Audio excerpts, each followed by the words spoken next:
একটি ছোট্ট গ্রাম, নীরব, শান্ত, চারদিকে সবুজে ঘেরা। পাখির ডাক, হালকা বাতাস আর প্রকৃতির মায়া। সেই গ্রামের এক কোণে ছিল একটি ভাঙা কুঁড়ে ঘর। সেখানেই থাকত এক গরিব ছেলে। তার নাম ছিল সুলতান। তার জীবনটা কখনোই সহজ ছিল না। ছোটবেলাতেই সে তার বাবাকে হারিয়েছে। বাবার ভালোবাসা এখন শুধু স্মৃতি। এখন তার পৃথিবী বলতে শুধু একজন, তার অসুস্থ মা। তার জীবনে দারিদ্র্য আর অভাব সব সময় থাকত। তার মায়ের মুখটাই তার সবকিছু। মায়ের হাসি তার আনন্দ, আর মায়ের কষ্টই তার সবচেয়ে বড় কষ্ট। ঘরে অভাব, প্রতিদিনের সংগ্রাম। কখনো খাবার আছে, কখনো নেই।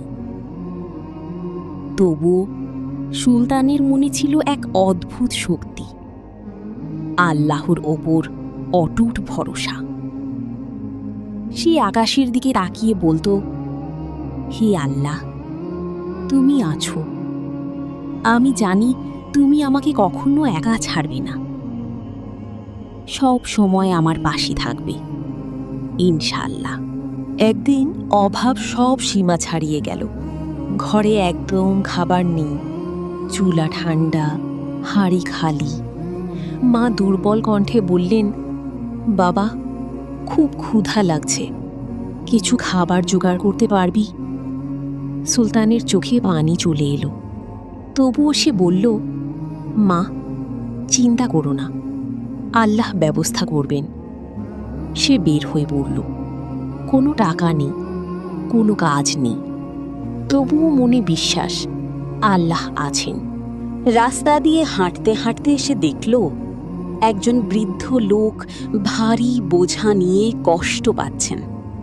সুলতান সাহায্য করল। বৃদ্ধ তাকে একটি বাক্স দিলেন, বললেন, খুলবি না। সুলতান হাঁটতে লাগল, মনে কৌতূহল, ভিতরে কি আছে। একদিকে লোভ, অন্যদিকে আল্লাহর ভয়। শেষে সে আকাশের দিকে তাকিয়ে বলল, হে আল্লাহ, আমি তোমার উপর ভরসা করলাম। এবং সে বাক্সটি না খুলেই পৌঁছে দিল। বৃদ্ধ বাক্স খুলে দেখালেন, ভিতরে কিছুই নেই। তিনি বললেন, এটা ছিল তোর ঈমানের পরীক্ষা, তুই পাশ করেছিস।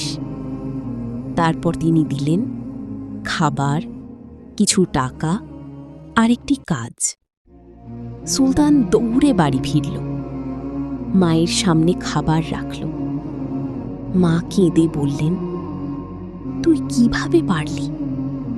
সুলতান হাসল, সব আল্লাহর রহমত। সেদিন থেকেই সে বুঝল যে আল্লাহর উপর ভরসা করে, আল্লাহ তার জন্য এমন রাস্তা খুলে দেন যা সে কখনো কল্পনাও করতে পারে না।